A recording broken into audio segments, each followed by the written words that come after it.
Yeah, and there's something else about this. You're very good at being reprehensible, but you're in a reprehensible industry, right? And then politics has just like celebrated being reprehensible for years now, right? So you're also like threatening, mocking Tom Daley. These are all your threats that everyone has to do what you and the other conglomerate people say all the time, right? It's this thing. Well, New York Daily News, first of all, right?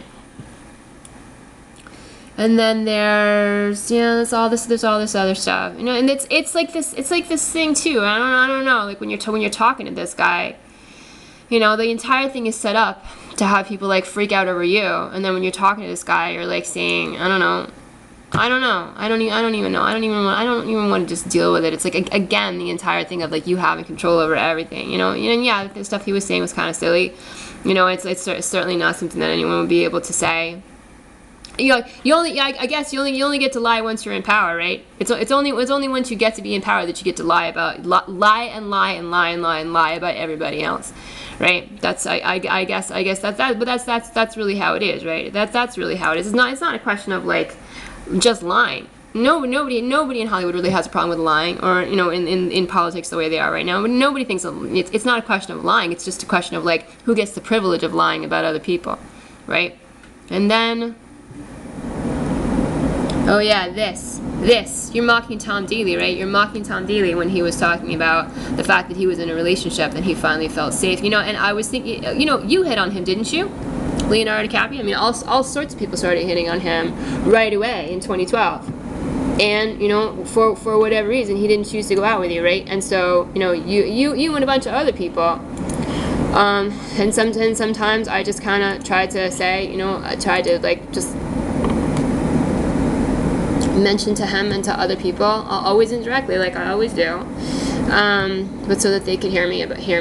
Just why don't you be careful around these very, very, very selfish, powerful people? Be careful around them. That was my thought, And then of course, he's in this relationship. He's apparently attacking me. He's in this relationship with this guy who is my age. I'm sure he does need someone to make him feel safe. Look at how the president has treated him. The president's daughter, his teenage daughter, underage, she's still underage, I think, got a crush on this guy, and he decided not to go out with her, and ever since, this guy is he's threatened all the time by, basically the most powerful person in the world. Of course he needs to sit down, and I feel like it's really sad, it's really sad.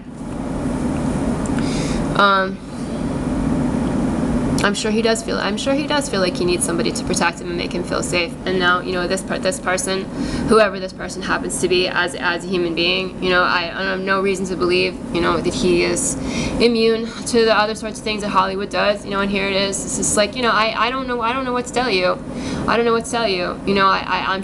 sure that this young man feels like he needs protection from somebody, and is getting it wherever he can get it from.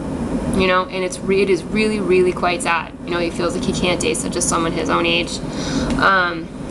He truly has to have somebody protect him. I was thinking about that exact thing recently. I was thinking about that in particular. I was like, yeah, his life is forfeit. His life is forfeit.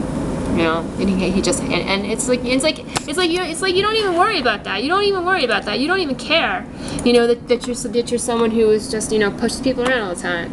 It's like you're proud of it, and everybody in the conglomerate is proud of it. And instead of feeling like are we people who push people around and maybe that's bad, it's all this like this contest to see who has more power to push other people around.